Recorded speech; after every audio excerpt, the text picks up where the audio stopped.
Hello there, I'm Jimmy Vegas and welcome to the 17th video in a series of game development tutorials on how to make your own visual novel style game in Unity. In this tutorial we'll add in some music to our main menu, we'll also get our buttons functioning and we'll add in some sound effects when we click them. Remember to subscribe and click the notification bell to stay up to date with every tutorial I upload. Feel free to leave a comment and drop a like. We also have a Patreon page where you can help be a part of this channel, and you'll also find all the scripts and the assets to this series there too, along with plenty of other things. You can also now join as a free member. Now, on with the tutorial. So, up until this point, we've got a nice, simple main menu in place. Hopefully yours looks a little cooler and a little better than mine does. But let's get some functionality in place now. Let's get some more immersive elements into this. So, firstly, let's add in the background music. So, let's go to our audio folder. Let's go to BGM. And I'm going to drag and drop this main menu BGM into here. And you can go download this if you want for free. Head to the pinned comment or link in the description. Go download it for free. I am going to create a new object on the main menu control and just call it audio. Under that, we'll create another one. We'll call this one BGM and we'll drag and drop the main menu BGM onto there. Now, up until this point, we've not really played around too much with some of these settings, but what I will do is tick loop, and I want to show you how pitch can work and how pitch can have a different impact depending on what you want something to sound like. So when we go into the game view, into Unity, we should hear our background music straight away. Well, we can change the pitch as we need to and just see how it sounds, see what kind of tone the audio matches in regards to what our game looks like. And Unity, once again, is taking longer than it really should do just to play here. There we go. It looks like it is doing something now. Sometime today, Unity, we have things to do. There we go. Okay, so I kind of feel that works nicely. But let's set the pitch to 1.5. Now you can see it's pitched higher. Does that work better? Or does 0.75 sound better? What do you think? I'll leave that decision up to you. Like I say, you can have that music if you want to. It's entirely up to you. I'll keep it as 0.75. Just think that maybe fitted it better. But that's just my opinion. So that's yours to use, free, whatever. No, there's no copyright on that or anything. Cool. Excellent. So now let's go a little bit further and let's add in the sound effects in preparation for when we click our buttons.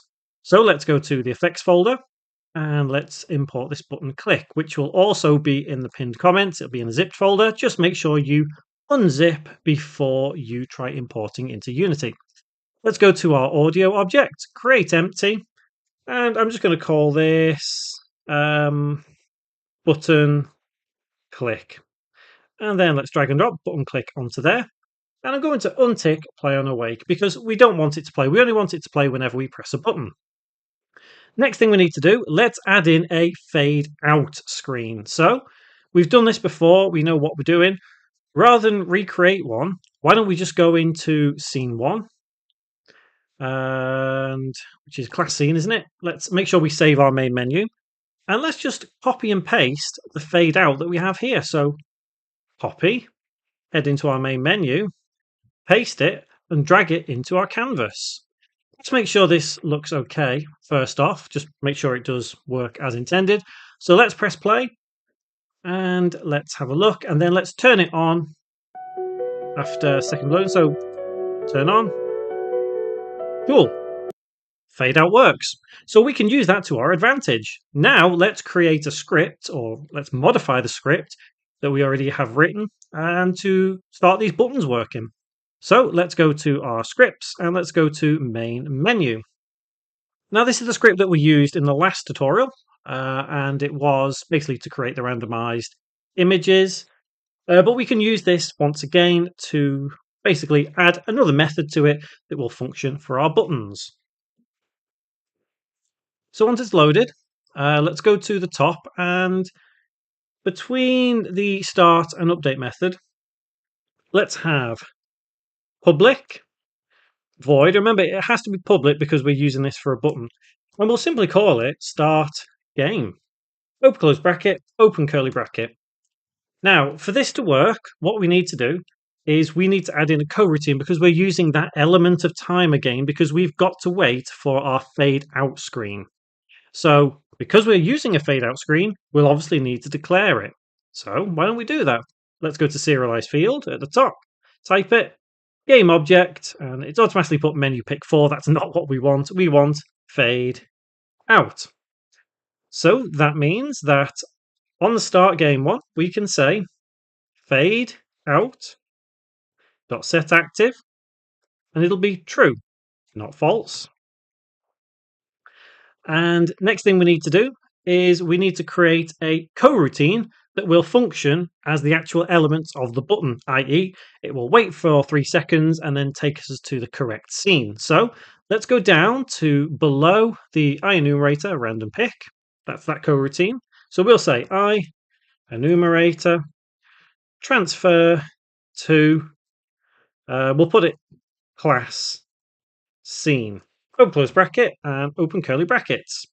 And what we'll do is we'll say yield, return, new, wait for seconds, and in brackets we'll say 3 seconds. So what's happening here is that when we press the button, we're going to sort out the sound effect in a moment, but we'll basically wait for 3 seconds and then transfer ourselves to the correct scene.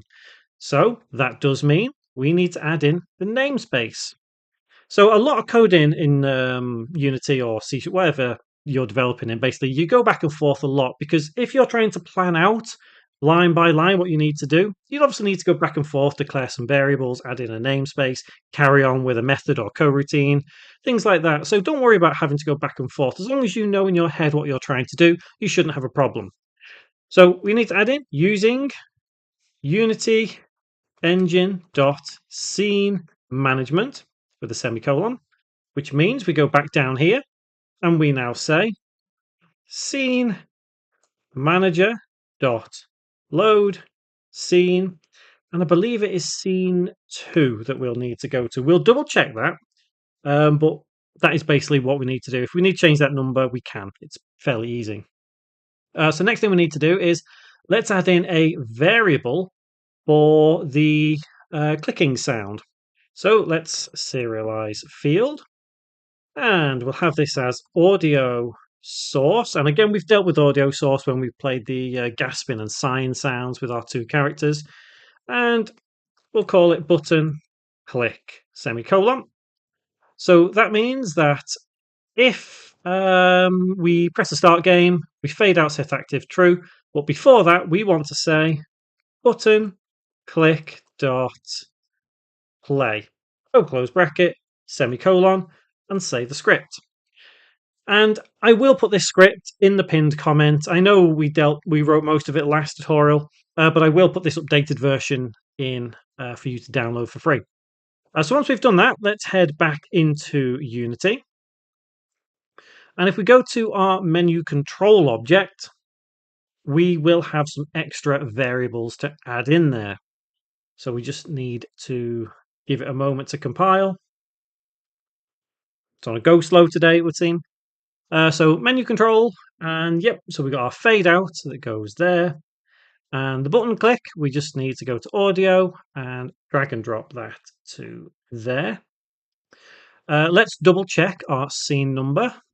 So the class scene is indeed scene 2.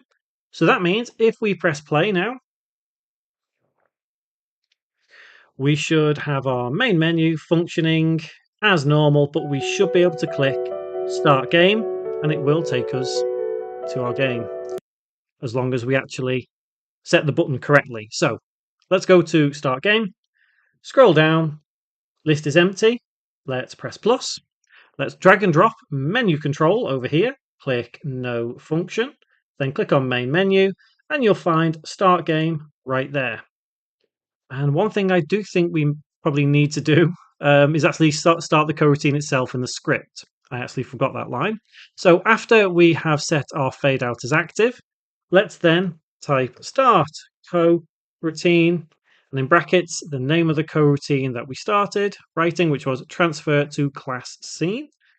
Transfer to class scene. Open close bracket, semicolon, and save. And that is the last line of code we need to do in this tutorial. So head back into Unity once it's compiled, and let's press play. And now we should see all this come together nicely. And yeah, that's good. It's just still loading, so let's go to start game. Cool. And there we go. We've started our game. And everything just functions as normal from here. Cool. So, next tutorial, what we are going to do is we're going to sort out some save functionality. I know there's other buttons on here that we haven't dealt with yet. Don't worry about those. We'll get round to them.